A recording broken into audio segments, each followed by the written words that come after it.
On this episode of Coding 101, it's the end of our Build an App module. It's time to get C#. Netcasts you love. From people you trust. This is Twit. Bandwidth for Coding 101 is provided by CacheFly at CacheFly.com. This episode of Coding 101 is brought to you by Lynda.com. Lynda is an easy and affordable way to help you learn. Instantly stream thousands of courses created by experts on business, software, web development, graphic design, and more. For a free trial, visit lynda.com/C101. That's lynda.com/C101.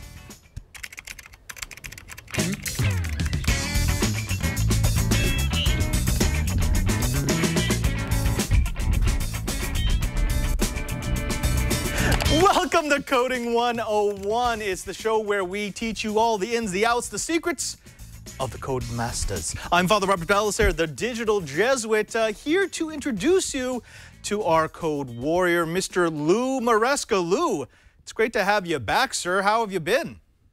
Hey, Padre.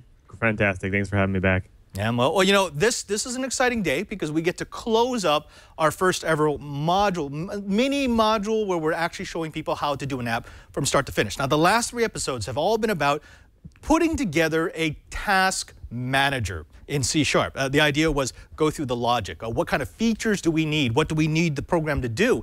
Then actually show you how you build things in from an API into the view model and finally into the view. So today we're going to be going through what? A little bit of Xamarin?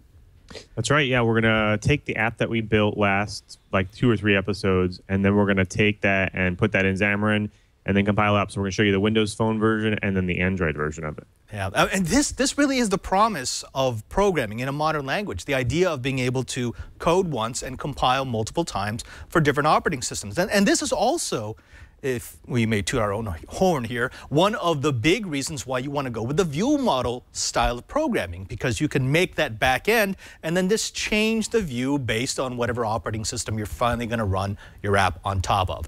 But Lou, before we get there, you think maybe we could take a look at some of the programming examples from our G+ community? Yeah, let's do that. There's some really good ones out there today. I know, I love it. And actually, both of the ones that I chose for today do come from Joe Maresca. He's been in there forever. He's fantastic. He's a lot of fun to watch because he likes to take what we give to our audience, change it just a little bit so that he can demonstrate a point and then throw it back to us. So the first one, if you go ahead and go to this link, is also from the Google Plus group. It's simple data binding. What he wanted to do was to give us a way to use a slider control to show how data can be bound. Now, go ahead and go to my screen, Brian, and what you'll see is that the way that he has programmed this is this little slider here is tied to a number. Now, it's not just changing the number when we move the slider. It's got to go back to a module, or we could think of it as the view module, in order to take the input from the screen, turn it back into some sort of numerical value, and then push it back out to the view. Now, at least that's how it should work. You can take a look at the code if you'd like. He's got the link up on our G+ community. But when I run this, very simply, all it does is it allows me to move this. And as you can see, the number will increment or decrement based on where that slider will be between 1 and 10. Now, Lou, what exactly is going on behind the scene when I have a program like this?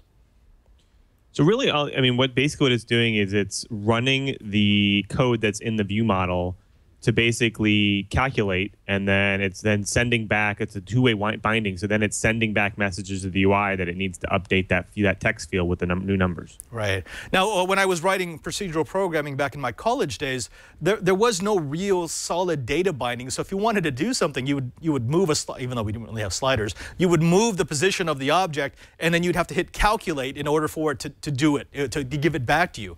This is one of the advantages of data binding, which is if we tightly bind the view and the view model, we can get instant feedback for the users, and that's really what we've come to expect. We won't do it any other way. Joe also sent us another example. If you go ahead and go to that second link, Brian, he said, okay, well, now that you've got your taste for a simple binding example, why don't I show you what it looks like if I use a custom-made object. And so what he came up with is this. If you go back to my, my computer, Brian, he gave us this wonderful XAML interface that allows us to do this. If you go and compile it, again, this is something that you might see on a modern app or on a modern website. So I can do a task name. Obviously, he's seen a bit too much Captain America or Avengers. I get my task owner, and then this is important because remember, we wanted to have some sort of calendar inside of our task manager application. He gives me a drop-down menu. Now, the wonderful thing about this, Lou, is this is actually built in. He didn't have to code this from scratch. This was all built into the C# framework, right? Yep, that calendar control is there for everybody to use, so it's pretty easy to use. Yeah.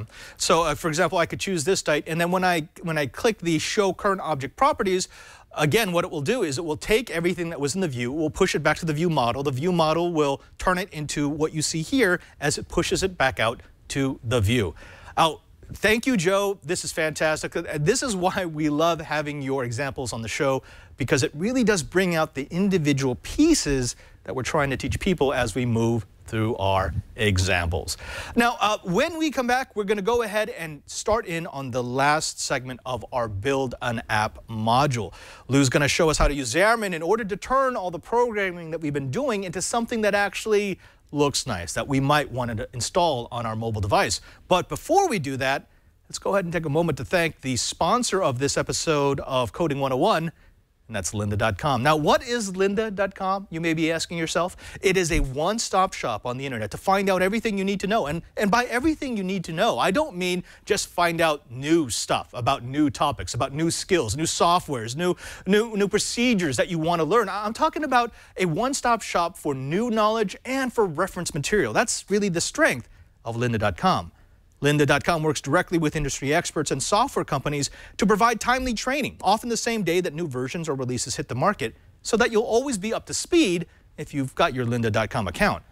All courses are produced at the highest quality, which means you're not going to have bad lighting. You're not going to have that shaky camera. You're not going to have audio that sounds like you're speaking into a toilet paper roll. Lynda understands that, well, if you're focusing too much on the production values of a lesson, you're probably not paying attention to the lesson. So although we don't like to denigrate YouTube videos out there, there is something about learning from a quality source. Now, tools include searchable transcripts, playlists, and certificates of course completion, which you can publish to your LinkedIn profile, which is great if you're a professional who wants potential employers to know what you've trained in.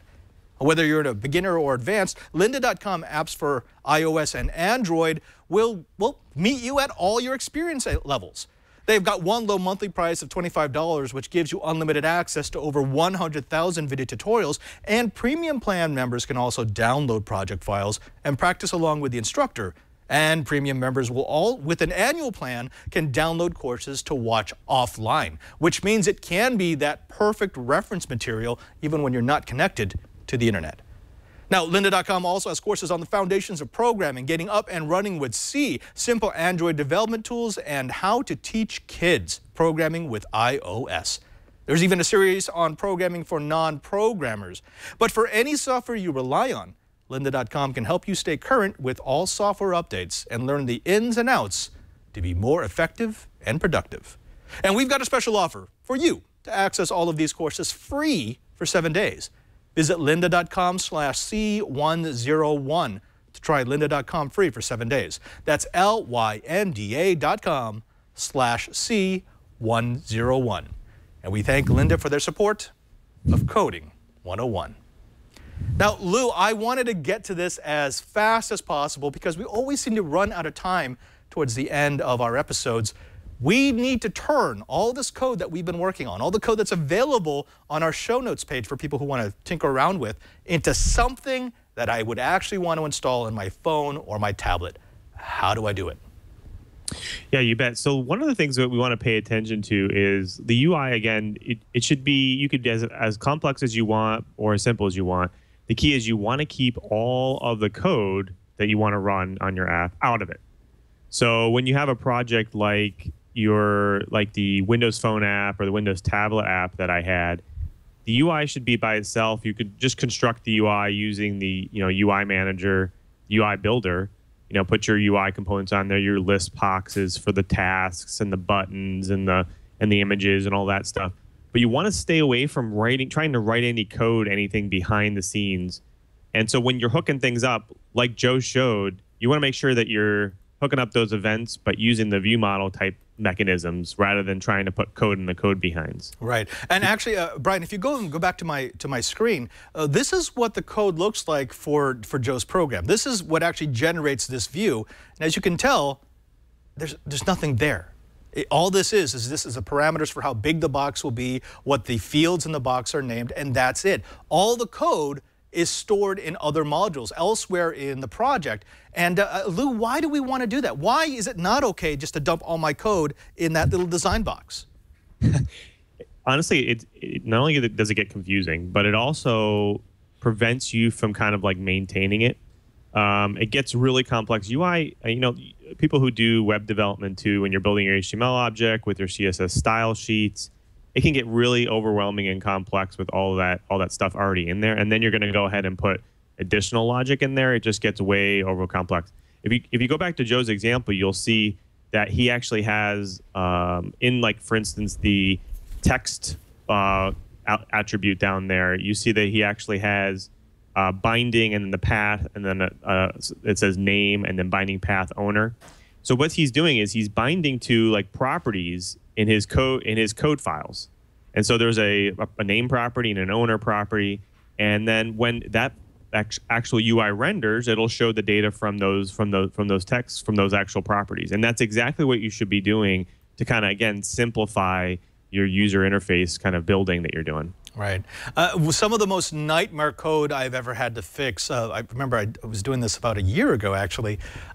We had a programmer who put some of the logic inside the view. And what happened was we didn't know that there was code executing in there. So when we were trying to push out, we kept getting just garbled data going back to the user.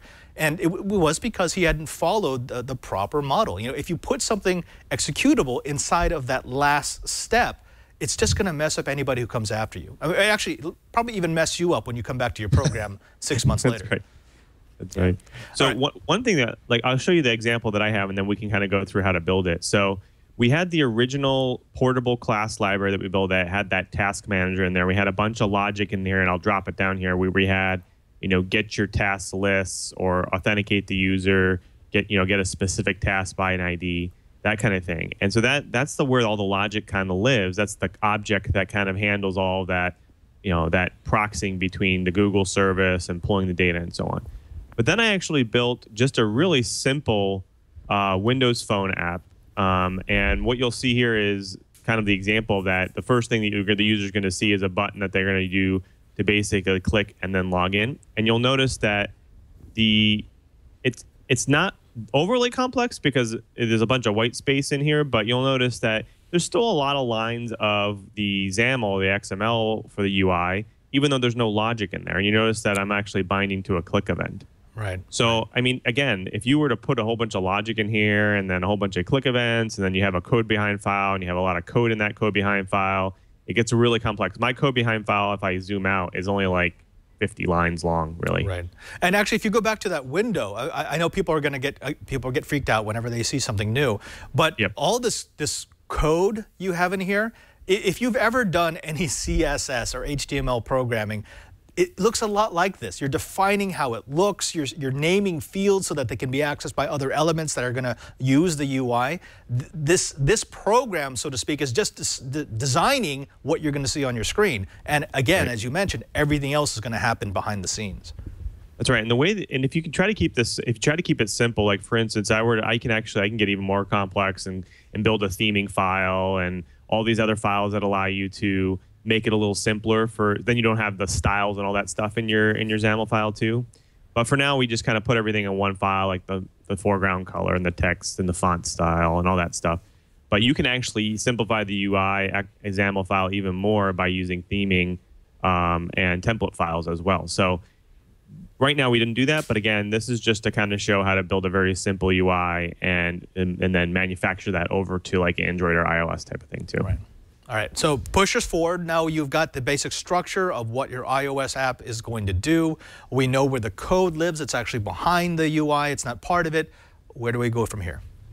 Sure. So like, I guess one of the things we want to do is we want to show you how, so a lot of the questions I saw on Google Plus was, how do I get this to kind of compile and run in my Visual Studio Express version and then into Xamarin? So one of the things that a user noticed was they had a console app and then the portable class library in one solution. And the problem with that is, I guess the way the Visual Studio Express works is you either get it to use it for the phone or you get it for the desktop. You can't use it for both. And so both projects that were in there were for both. And so the workaround was to kind of remove the console app in there and then go ahead and add go ahead and add the Windows Phone version of it. Can you show us how you would do that? Go ahead and guide us through that process. Yes, no problem. So one of the things I'll show you, I'll pop open the console app by itself here. And then see if it pops open quickly here. And then once we do that, you'll see that there's actually the console app in the solution viewer. And once I actually go over here, so actually, this is already built. But normally there would be already a console app in here. And so I would basically click on the console app and I would just go down to remove. Okay. And I can remove it out. And we'll actually give you a project with just the portable class in it. And then you could go ahead and remove that project out. The project will already be removed, and then you won't have any problem. And then what you want to do is you want to add your universal app. So what I did was you can go to click New Project. And what will actually pop up is all the templates.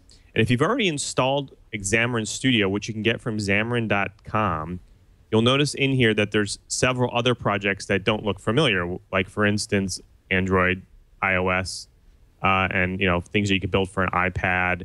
You could build it for pretty much any versions of Android that you can possibly imagine. And it gives you templates for those. So what you can do is, another thing I can do is I can add what we call a Universal Store app too. And that's what I did. I added a Universal Store app. And that allows me to not only add a tablet version for Windows Store, but also a phone version. So what you'll get is these two guys right here. You'll get a Windows Phone empty project and a Windows Tablet empty project. Nice. So once you have that, now you have kind of like a universe. So now you're starting to build your Windows Phone and Windows Tablet version. And you notice I still only have this portable class library. So next thing you want to do is you want to click on the properties of this project here. And you'll notice, okay, it gives me what my portable class library assembly name is, and then what we're going to target. So this is really important because if you're not targeting the right stuff, it's not going to work. So what you need to do is you need to tell it, yes, I do want to target it for .NET 4.5. I want to target it for Windows Store apps, Windows 8.1. I want to target it for Windows Phone apps, Windows 8.1. But I also want to target it for Android and iOS. Right.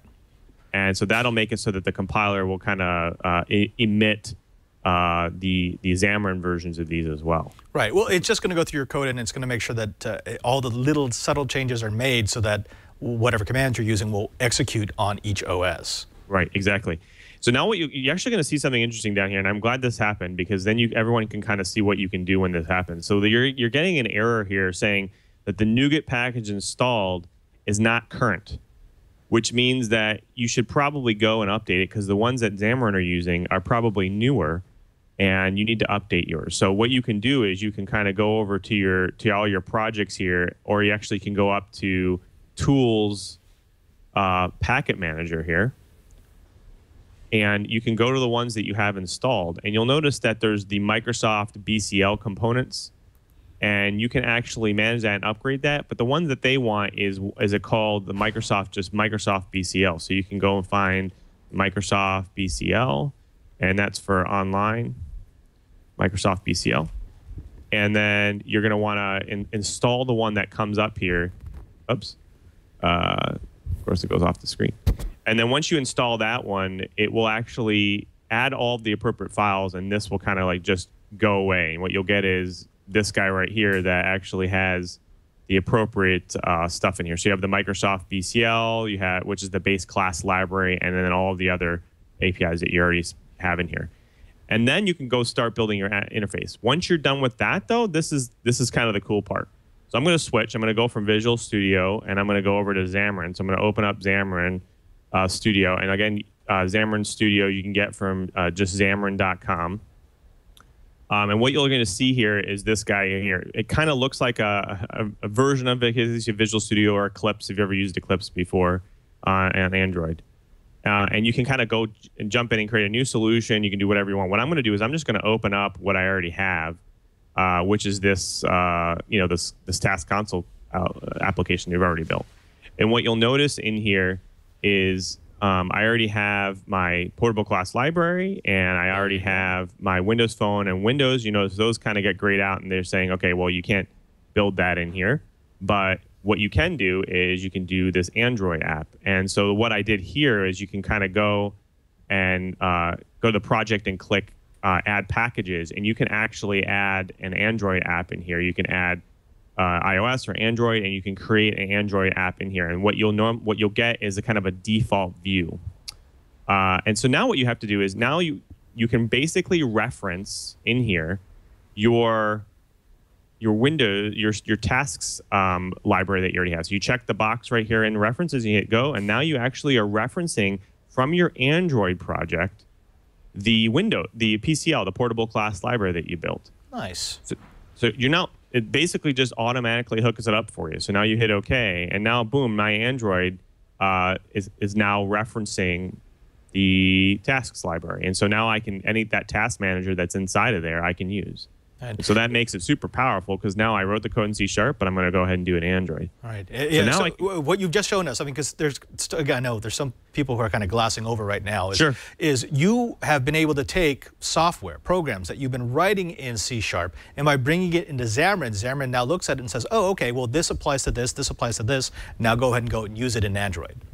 That's right. And honestly, there's no magic here. Like, this is exactly how easy it is. I haven't done anything ahead of time. You basically just open the project in Xamarin Studio. If you got the latest one, it should match with your Visual Studio. You open the guy up, and then boom, you can basically add an Android version of that app. Now, the key here is the UI is not going to be done. So that's kind of where you have to kind of go in and start rebuilding the UI components. So that's why the simpler that you do it, the easier, because you have to use Android versions of those kind of controls. So you don't get that for free. But there is a version of Xamarin called Xamarin Forms, which you actually can pay for. And what they can do is they can take your Windows version and compile it, your Windows UI XAML, and actually make an Android version of it. So that makes it so that you can you just build a UI once, and they can kind of build it up for you for Android and iOS. Yeah, basically for the purpose of Coding 101, if you are just testing it, get the free version. It's not going to cost you anything. It's only when you actually start to get into professional app development, when you have something you're going to want to sell, that it's going to start costing you money. But it's a great tool to have in your toolbox. Right. So the way they do it for free is they actually make it so that if your package that you're deploying to the platform, the actual C# or .NET package you're deploying and compiling, if it's smaller, I can't remember what the size of it is, specific kilobytes, but if it's smaller than that, then you can do it for free, and then you can use their tools for free. And the way they do that is, again, to just get you to kind of test it out and utilize it. Some people have actually built apps that are so small that still are really cool, and they're still able to use it for free. So that's kind of the key, is if you can do a really good job of making sure your logic's real small, you can still use it for free. So remember, folks, small apps are better. That's right. Small and useful apps, right? All right, take us through it. So now we're in Xamarin, and it's now recognized all my libraries, has brought over my code, and now I get to design my app for Android. How do I do that? Sure.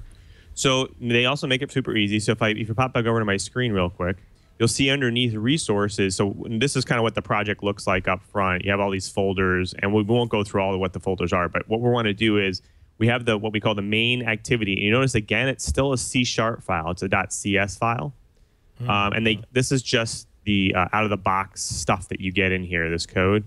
And you'll notice it has an onCreate method, and it's just an event when your app loads up, the Android app loads up for the first time. It's going to go and load the main, what we call the main window.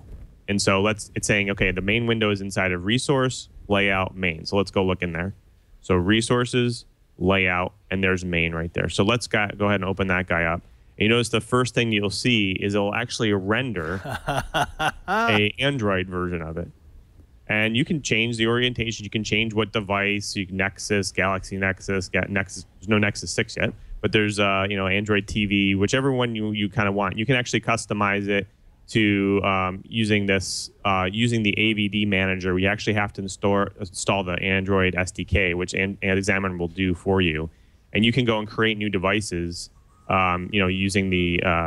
Using their tool in here. Right. You can create how much RAM it has and how much internal storage. But let's stay with something that's in the box, like Nexus 4. Let's go with the Nexus 4. Nexus 4. Yep. So Nexus 4, and then you want to make sure you choose the right version. Right now, there is support for Android L or Lollipop, but we can go all the way down to kind of what the norm is today. I think it's Android 4.4 or 4.4.4. So I'm going to go ahead and do that.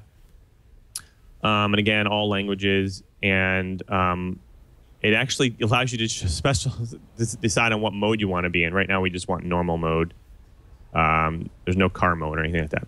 So then what you notice over here to the right is you have a toolbox. So you can actually, grab a button and you can drag it onto the screen. We already have a button here already, and you'll notice that it says "Hello World, click me." So what I can actually do is type in like login to Google, and now I have that, that going on, and I can actually hook up an event to actually the behavior. You go click on behavior over here, and I can actually hook up the ability on the click event down here on click to I know, I apologize, it's kind of small, but I can actually hook it up to my tasks class here. So I can go to coding 101 tasks.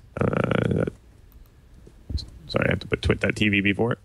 Gotta remember that. It's in the namespace, twit.tv, coding 1, tasks, tasks manager. And all you're doing right now is you're tying elements inside this. This is the view. So this is the actual screen that someone would be seeing on their device to methods and processes that you have in the view model. So you're going back into the view model and saying, I need this button to activate something over here, and I need this field, this text box to be filled by the view model, and that's how you bind them. Right. And so the way that Xamarin works is they have this ability. You can look at the content, or you can go to the source. And again, the source looks very familiar to the XAML version of it. As you can tell, it's very, very familiar. Again, it prefixes it with Android, but it's very, very familiar. So this is kind of the key here is you're still building UI similar to the way Visual Studio builds it, but you get to kind of do it through their special studio. Once you hook that up, though, now all we have to do is we just build it. And if you specify the device up here, actually it's yelling at me on something. Oh, it's telling me again that BCL libraries is the incorrect one. So you want to go ahead and update it. But what you want to do is once you've updated that one like we did before, once you hit build, you actually see the Android emulator pop up, and then boom, you got your app kind of running in there. So it's very, very simple to kind of hook this up. This is just going to implement the login capabilities of the app, but again, you would then could go in here and add a list box, and I can go down here and find the list view, and I can drag that on here, and the list view would allow me to basically list out my tasks once I have it. I can also go ahead in here and add additional views if I wanted to do that. So I can add additional layouts. So add a new file and a form, and it could be a content page, and I can call it like tasks view and hit new. And now I actually have like a tasks view, and again, it's a XAML file, and I can basically build it out very similar to how I did my main form. So again, they make it very easy, and it make it very similar to Visual Studio.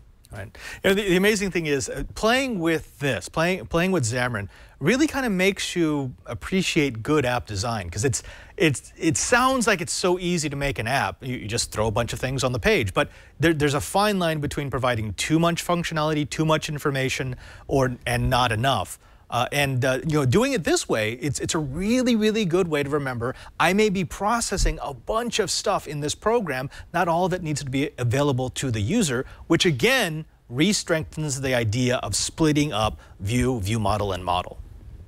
That's right. Yeah. And so the kind of the key thing here is, the key takeaway is when you're building your portable class library, that's the biggest thing. That's the thing that you should pay a good majority of your time on as a coder, the good majority of your time on, because that's the thing that's going to allow you to become portable across all the different, especially in a Xamarin kind of environment. If you decide to use that, allows you to kind of go across all of the different platforms. And that's the key is you wrote it once, and now it gives you the ability to not waste your time and having to learn, Objective-C and Cocoa, and then over to Android, learning that, and Java. You only have to learn one language, C#, and you only have to really understand UI layout like XAML, which is very similar to how Xamarin does it. So once you learn those two concepts, you can kind of basically build an app and deploy it to all these platforms. Now, Lou, I got to ask you, this was actually a question asked by 8-Bit Steve in our chat room, and he's saying, wait a minute, this looks too good to be true. If it's this easy to just make sure that your library, your portable library is good, and then build an app for every device, why is it that we don't see more developers releasing apps for every device at the same time? It would seem that this would be a no-brainer. Why is this not the norm, the standard? It's a good question. Honestly, Xamarin is fairly new. They used to have another one called Mono Framework and Mono Develop.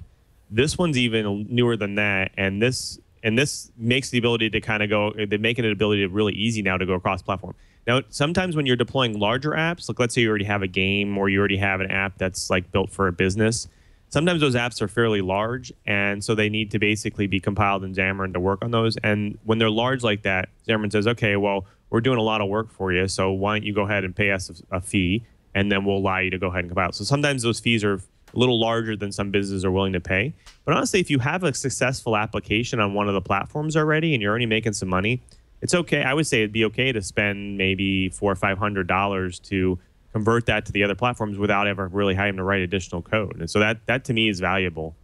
But to build an app from scratch, if it's a small app and you're going across platform, honestly, it really is a no-brainer. It seems too good to be true, but honestly, it was super easy for me to kind of build this out without even using it. And there's a lot of great videos by Xamarin. If you go to Xamarin.com, I sound like I'm doing an ad for them. Wait. Disclaimer. So Lou does not work for Xamarin. He does not get paid commission by Xamarin. He has no connection to Xamarin other than the fact that he uses their tool. That's right. I just appreciate it. I mean, that's kind of the key is I appreciate because I'm not an iOS developer. And in order for me to build an iOS app, I would have to go and learn a whole bunch of things I'm not familiar with. And so this is kind of a really easy way for us to do it. And again, it is too good to be true, but it does work, and it works really well. I think maybe the two of us need to get someone from Xamarin and just have a sit down with them on how they make these tools. Because you just said, listen, I'm not an iOS developer, but if you have these kinds of tools, you are an iOS developer. You just haven't developed for iOS yet. That's right. I think the key is, and they make it so easy. Now, with iOS, it's a little bit more difficult because you do have to have a Mac in order to do this, or OS X. But Android, they make it even easier because you can install the SDK on Windows and all that stuff. But yeah, I mean, you don't have to have the intimate knowledge of all these other platforms. And some people do. I mean, granted, there's really some smart people, especially in the Twit network, Twit group, the Twit fans. There's probably some really smart people that know all the difference. And they're probably like, why spend the money when I can do it myself? And yeah, I agree. I think if you have the knowledge to do it, it's more the power to you. But this makes it easier for people who just don't have the time and or the knowledge to kind of go across platform. Yeah, actually, Jeff in the chat room comes up with a really good point. And this is not just Xamarin. This argument has been used for pretty much every emulative software solution I've ever seen. He says Xamarin typically has libraries that might slow you down because it has to emulate certain commands. That's always true. But Lou, follow me here. It's become less and less important. I mean, it used to be that you always wanted to write for a particular platform and the language of that platform worked best because the power was limited. Today's devices are so dang powerful that, especially if I'm writing a simple app, you're not going to be able to notice the difference. It's not going to slow down the system appreciatively, and it won't even suck more battery, beyond a couple of percentage points. So, yes, it will slow you down, but I don't think that's a good reason not to use it anymore.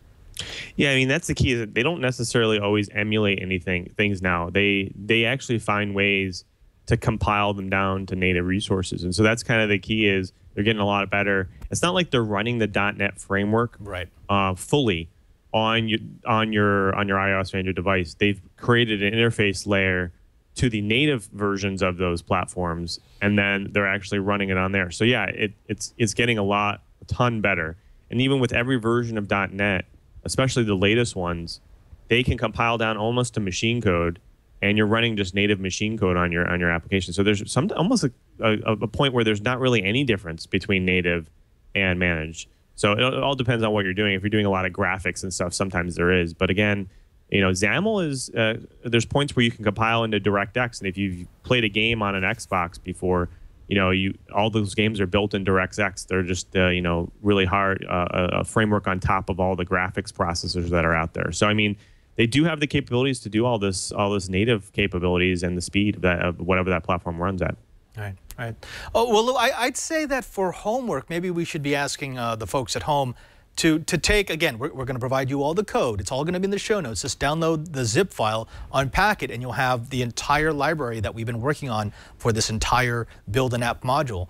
And then use Xamarin and figure out a device that you want to use and go ahead and start developing the view for it. I'd be interested in seeing what people come up with, because you're all going to take the same code, and you're all, I guarantee you, going to come up with different ways of presenting that information through the interface. Does that sound about right? I mean, we've given them enough information, enough knowledge to be able to do that, right, Lou?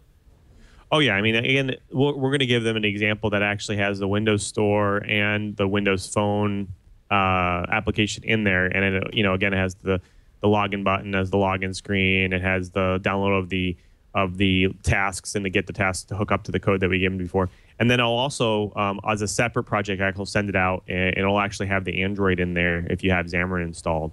And so that'll make it so they can open both. And I think hopefully we'll give them enough tools to kind of build out and do what they need to do themselves.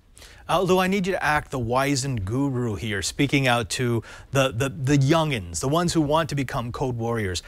As they start to design their apps, because this really is a shift. We've gone from a lot of console-style programming, both with C# and with Python and with Perl. Now we're actually looking at designing applications that would run on the mobile devices that we use today. What's the bit of wisdom that you want to give programmers? I mean, there's a lot of things here to get confused about. What advice do you want to give? So I think, you choose whatever platform you're interested in. I think that's kind of the key first is, if you have an Android device, go and figure out what those tool sets are for the Android device. But if you're just starting out and you want to learn an easy language, Javas and C# are really easy languages to learn. And they all have really great tooling, really great places to go. NetBeans for Java, Eclipse for Java, Visual Studio for C#, and MonoDevelop, Xamarin Studio for C#. And so these are all great places to start, and there's just so much. I mean, there's whole industries built around these things, and videos and things that go around, and really just take those and have an idea going forward. Like, I want to build this, or I want it to do that. There's an app that doesn't. I've had an idea for an app, but I haven't been able to build it. I mean, that's the kind of thing they need to have going into this, right? So that's kind of the key. Is once you have that, the tools are there for you, and use Coding 101 as a great kind of fundamental learning building block for it, and then branch out and start finding some other stuff too. And that's Lou Maresca, Senior Software Engineer at Microsoft. Lou, could you please tell the folks at home where they can find you, where they can find your work, and where they could find more coding examples from our Code Warrior? You bet. So you can find me on Twitter, LouMM. Also, feel free to message me on Twitter. I can always provide, great links to some examples, some videos, some training. A lot of people like to ask me questions about where to find, this or where to find that, or how do I do this or how do I do that. Also, the Google Plus community, I'm sure you'll go over that link. I love to just read through the examples. Joe gives some great examples of some other great people on that page, on that community. And I love to just, provide great links there too. And again, of course, my day job, all my work is at crm.dynamics.com. Fantastic. Lou Maresca, as always, it is an honor and a privilege to have you on the show. And we will see a lot of you in the future, I'm hoping. Yes? Are you still open to that? Have we soured the taste in your mouth yet? I'm ready to go. You're ready to go. All right. Ladies and gentlemen, Lou Maresca, we bid him farewell. He has been our Code Warrior. See you guys. Now, folks, don't forget that we do this show every week, live Thursdays at 1:30 p.m. Pacific time. If you go to live.twit.tv, you can see the pre-show, the post-show, everything in between. And as long as you're watching live, why not jump into our chat room at irc.twit.tv. In fact, the chat room lives right down there. Every time you write something, I'm reading it during the show, and I try to work in your questions so that we can answer you in real time. Of course, if you can't join us in real time or in real studio, as Brian's trying to show you, why not jump into our G+ community? This is the place to go if you're a beginner, intermediate, or an expert in programming. You can find us at plus.google.com/twitcoding101. Now, the nice thing about this community is because we've got people of all experience levels, if you post a question, it's probably going to get answered. If you've got expertise, it's going to be called upon. In fact, this is a ridiculously active group, and we pull our examples out of here all the time. Actually, for some reason, Joe keeps coming up an awful lot. Also, don't forget that you can find us on Twitter, at least me on Twitter. I'm at twitter.com/PadreSJ. That's at PadreSJ. If you follow me there, you'll be able to see what I do in between shows, what I do on, what do I do on Monday? On Twiet, This Week in Enterprise Tech on Monday, on Padres Corner on Tuesday, and on Know-How and Coding 101 on Thursday. Now, this is the time where I throw to my TD because he's totally not expecting it, and I want to see if he's fast enough. Brian, Cranky Hippo, can you tell the folks where they can find you? If he turns on his mic. Which he won't do. Me. You know, I wasn't ready for that at all, Padre. There's a dramatic pause. Wow, he's such an actor. Brian, can you tell the folks where they can find you? They can find me on Thursdays with you doing Know-How and TDing all about Android in this show. And you broke the illusion. Dang it, Burke. My illusion. Yeah, sorry. But doing projects with you on Know-How and stuff. So check us out. Folks, this is the end of this module, but it's not the end of Coding 101. In fact, we're starting to move into our new format. Next week, we've got Smitty. If you've ever gone to DEF CON, you know this man. He is an embedded electronics genius. He's going to show us the other side of programming, the side of programming that's actually tied to hardware and embedded processors. It's all part of our revamp, and we do it because we love you. Until next time, I'm Father Robert Ballecer. This has been Coding 101. End of line.